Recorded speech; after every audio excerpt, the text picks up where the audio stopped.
दृष्टि आईएएस के टुडे जी के प्रोग्राम में आपका स्वागत है। शुरुआत करते हैं कल के अभ्यास प्रश्न से। हमने पूछा था अर्कावती नदी किस राज्य में बहती है। आपके ऑप्शन थे ओडिशा, पश्चिम बंगाल, असम या फिर कर्नाटक। इस प्रश्न का सही उत्तर है विकल्प डी, कर्नाटक। आप में से कई व्यूअर्स ने इस प्रश्न का जवाब एकदम ठीक दिया है। चलिए इसके विश्लेषण को देख लेते हैं। हाल ही में भारी बारिश ने कर्नाटक में अर्कावती नदी को फिर से जीवंत कर दिया है, इसलिए विकल्प डी सही है। अर्कावती नदी कर्नाटक के चिक्कबल्लापुरा की नंदी पहाड़ियों से निकलती है। यह कावेरी नदी की एक सहायक नदी है। अर्कावती की 3 सहायक नदियां हैं, कुमुदवती, सुवर्णमुखी और वृषभवती। मालेकोट झील इसी नदी का एक भाग है। इस तरह इस प्रश्न का सही उत्तर है विकल्प डी, कर्नाटक। चलिए शुरुआत करते हैं आज के पहले प्रश्न से। पहला प्रश्न है YD12653 क्या है। आपके ऑप्शन है गैलेक्सी, एक्सोप्लैनेट, क्षुद्र ग्रह या फिर स्टील्थ फ्रिगेट। इस प्रश्न का सही उत्तर है विकल्प डी, स्टील्थ फ्रिगेट। हाल ही में मझगांव डॉक शिपयार्ड लिमिटेड यानी MDL में प्रोजेक्ट 17A के 5वें स्टील फ्रिगेट YD12653 को लॉन्च किया गया, इसलिए विकल्प डी सही है। इस फ्रिगेट का नाम हिमालय की एक पहाड़ी श्रृंखला के नाम पर तारागिरी रखा गया है। इसे भारतीय नौसेना के इन हाउस डिजाइन संगठन ब्यूरो ऑफ नेवल डिजाइन द्वारा डिजाइन किया गया है। प्रोजेक्ट 17A का पहला जहाज नीलगिरी 28 सितंबर 2019 को लॉन्च किया गया था। इस तरह इस प्रश्न का सही उत्तर है विकल्प डी, स्टील्थ फ्रिगेट। अगला प्रश्न है सीरियस फ्रॉड इन्वेस्टिगेशन ऑफिस यानी SFIO किस मंत्रालय के अंतर्गत कार्य करता है। आपके ऑप्शन है गृह मंत्रालय, ऑप्शन बी वित्त मंत्रालय, ऑप्शन सी प्रधानमंत्री कार्यालय और ऑप्शन डी कॉर्पोरेट मामलों के मंत्रालय। इस प्रश्न का सही उत्तर है विकल्प डी, कॉर्पोरेट मामलों के मंत्रालय।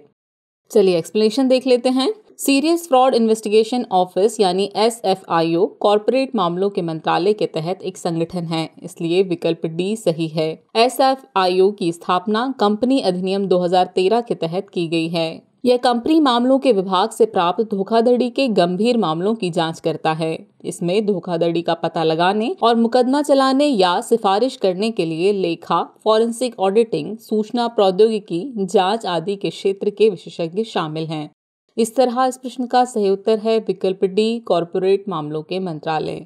अगला प्रश्न है international dairy federation world dairy summit यानी IDFWDS 2022 कहाँ आयोजित हो रहा है। नई दिल्ली, जयपुर, गंगटोक या फिर ग्रेटर नोएडा। इस प्रश्न का सही उत्तर है विकल्प डी, ग्रेटर नोएडा।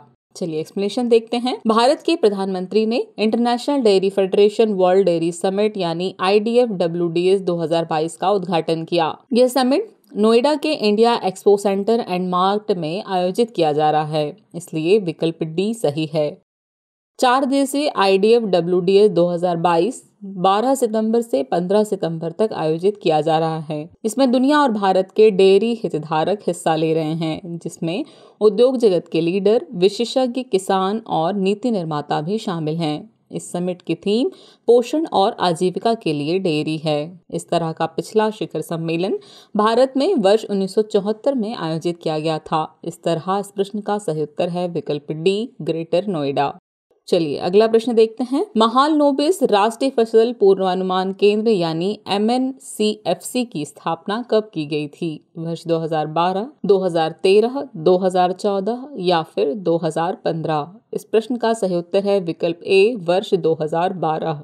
हाल ही में कृषि एवं किसान कल्याण विभाग के सचिव ने तकनीकी सलाहकार समिति की बैठक की अध्यक्षता की। यह बैठक महालनोबिस राष्ट्रीय फसल पूर्वानुमान केंद्र यानी MNCFC को उत्कृष्टता केंद्र में बदलने पर केंद्रित थी। कृषि के विभिन्न क्षेत्रों में अंतरिक्ष और भूस्थानिक प्रौद्योगिकी के अनुप्रयोगों के लिए कृषि सहकारिता एवं किसान कल्याण विभाग के तहत MNCFC की स्थापना की गई थी। महान भारतीय सांख्यिकीविद डॉक्टर प्रशांत चंद्र महालनोबिस के नाम पर केंद्र का उद्घाटन 23 अप्रैल 2012 को किया गया था, इसलिए विकल्प ए सही है। इसे भारतीय अंतरिक्ष अनुसंधान संगठन यानी ISRO द्वारा विकसित अत्याधुनिक तकनीकों का उपयोग करके मौसम में फसल के पूर्वानुमान और सूखे की स्थिति का आकलन करने के लिए शुरू में स्थापित किया गया था।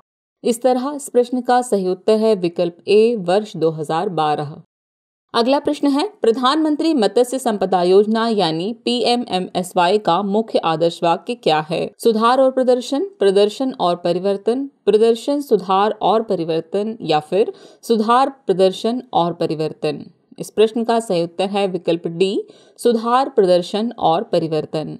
हाल ही में प्रधानमंत्री मत्स्य संपदा योजना यानी PMMSY ने अपनी दूसरी वर्षगांठ मनाई। इस योजना को केंद्रीय मत्स्य पालन, पशुपालन और डेयरी मंत्रालय का मत्स्य पालन विभाग लागू कर रहा है। यह 20,050 करोड़ रुपए के अनुमानित निवेश के माध्यम से भारत में नीली क्रांति को प्रोत्साहित करने की एक योजना है। इसे सभी राज्यों और केंद्र शासित प्रदेशों में वित्त वर्ष 2020-21 से वित्त वर्ष 2024-25 तक 5 वर्षों की अवधि के लिए लागू किया जा रहा है। मत्स्य पालन क्षेत्र में इस योजना का मुख्य आदर्श वाक्य सुधार, प्रदर्शन और परिवर्तन है, इसलिए विकल्प डी सही है। इस तरह इस प्रश्न का सही उत्तर है विकल्प डी, सुधार, प्रदर्शन और परिवर्तन।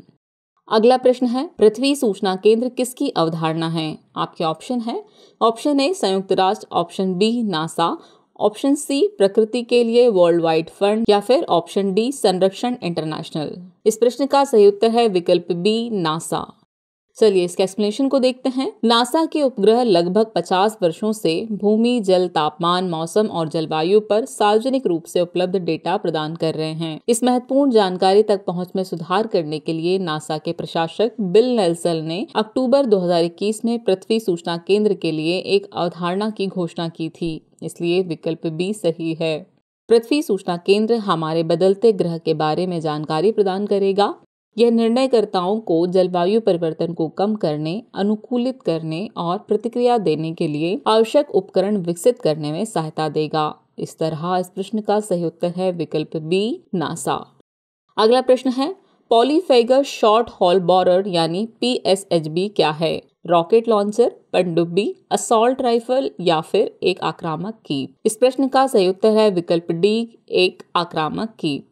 पश्चिमी ऑस्ट्रेलिया पॉलीफेगर शॉर्ट हॉल बोरर यानी PSHB नामक एक आक्रामक कीट का प्रबंधन कर रहा है, इसलिए विकल्प डी सही है। PSHB दक्षिण पूर्व एशिया का मूल निवासी है जो पेड़ों में कवक फैलाता है। इसे एक पर्यावरण और कृषि कीट माना जाता है। यह पहली बार पिछले साल ऑस्ट्रेलिया के पर्थ में एक पेड़ से मिला था। तब से यह पर्थ के पश्चिमी उपनगरों में 200 स्थानों पर फैल गया है। इस तरह इस प्रश्न का सही उत्तर है विकल्प डी, एक आक्रामक कीट। अगला प्रश्न है, निम्नलिखित में से कौन बराक, कुशियारा और सूरमा का सबसे अच्छा वर्णन करता है? नदियां, पर्वत श्रृंखलाएं, मिसाइल या फिर लौह अयस्क साइट। इस प्रश्न का सही उत्तर है विकल्प ए, नदियां। हाल ही में भारत और बांग्लादेश के बीच कुशियारा नदी के जल बंटवारे पर एक समझौता ज्ञापन यानी MOU पर हस्ताक्षर किए गए थे। यह बराक नदी की एक वितरिका यानी डिस्ट्रीब्यूटरी है जो असम से होकर बहती है और फिर बांग्लादेश में जाती है। पिछली शताब्दी में बराक नदी का प्रवाह इस तरह से बदल गया है कि नदी का अधिकांश जल कुशियारा में बह जाता है जबकि शेष सूरमा नदी में चला जाता है, इसलिए विकल्प ए सही है। समझौते के तहत बांग्लादेश कुशियारा से 153 क्यूसेक जल निकाल सकेगा। इससे बोरो चावल की खेती से जुड़े सिलहट के किसानों को लाभ होगा। आपको बता दें कि बोरो चावल की खेती दिसंबर से फरवरी के शुष्क मौसम के दौरान की जाती है, जिसे गर्मियों की शुरुआत में काटा जाता है। इस तरह इस प्रश्न का सही उत्तर है विकल्प ए, नदियां। अगला प्रश्न है, वायु गुणवत्ता और जल परिवर्तन पर मानव गतिविधि द्वारा रेगिस्तान की धूल और उत्सर्जन के प्रभाव का अध्ययन किस राज्य में शुरू हुआ है? महाराष्ट्र, राजस्थान, गुजरात या फिर हरियाणा। इस प्रश्न का सही उत्तर है विकल्प B, Rajasthan. Central university of Rajasthan यानी CUOR के शोधकर्ताओं ने वायु गुणवत्ता और जलवायु परिवर्तन पर मानव गतिविधि द्वारा रेगिस्तान की धूल और उत्सर्जन के प्रभाव का अध्ययन शुरू कर दिया है, इसलिए विकल्प बी सही है। यह अध्ययन भारतीय अंतरिक्ष अनुसंधान संगठन यानी ISRO द्वारा वित्त पोषित एक परियोजना के तहत किया जाएगा। यह अध्ययन वायुमंडलीय रसायन विज्ञान के क्षेत्र में आता है। किशनगढ़ स्थित CUOR ISRO के शोध अनुदान प्राप्त करने वाला पहला शैक्षणिक संस्थान है। इस तरह इस प्रश्न का सही उत्तर है विकल्प बी, राजस्थान। चलिए वक्त हो चला है इस एपिसोड के आखिरी प्रश्न का।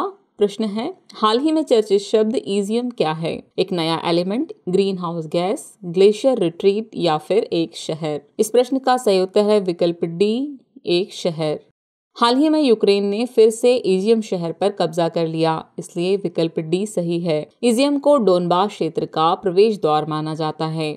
यह एक रूसी भाषी क्षेत्र है जिस पर कब्जा करना संघर्ष की शुरुआत से ही रूस का प्रमुख उद्देश्य रहा है। इसे काला सागर के लिए एक मार्ग माना जाता है। रूसियों द्वारा इसे इजियम मार्ग के नाम से पुकारा जाता है। इजियम पर कब्जा करने के बाद रूस डोनबास क्षेत्र में हमला करने के लिए लॉन्च पैड के रूप में इसका उपयोग कर रहा था। इस तरह इस प्रश्न का सही उत्तर है विकल्प डी, एक शहर। चलिए अब आज के एपिसोड का अभ्यास प्रश्न देख लेते हैं। प्रश्न है, बसोहली क्या है? आपके ऑप्शन है, ऑप्शन ए एक नदी, ऑप्शन बी एक लोक नृत्य, ऑप्शन सी एक जनजाति समूह या फिर ऑप्शन डी एक चित्रकला शैली। तो व्यूअर्स, इस प्रश्न का जवाब कमेंट बॉक्स में देना ना भूलें। जल्द ही मिलते हैं किसी नए एपिसोड में नए प्रश्नों और नए उत्तरों के साथ। तब तक के लिए शुक्रिया।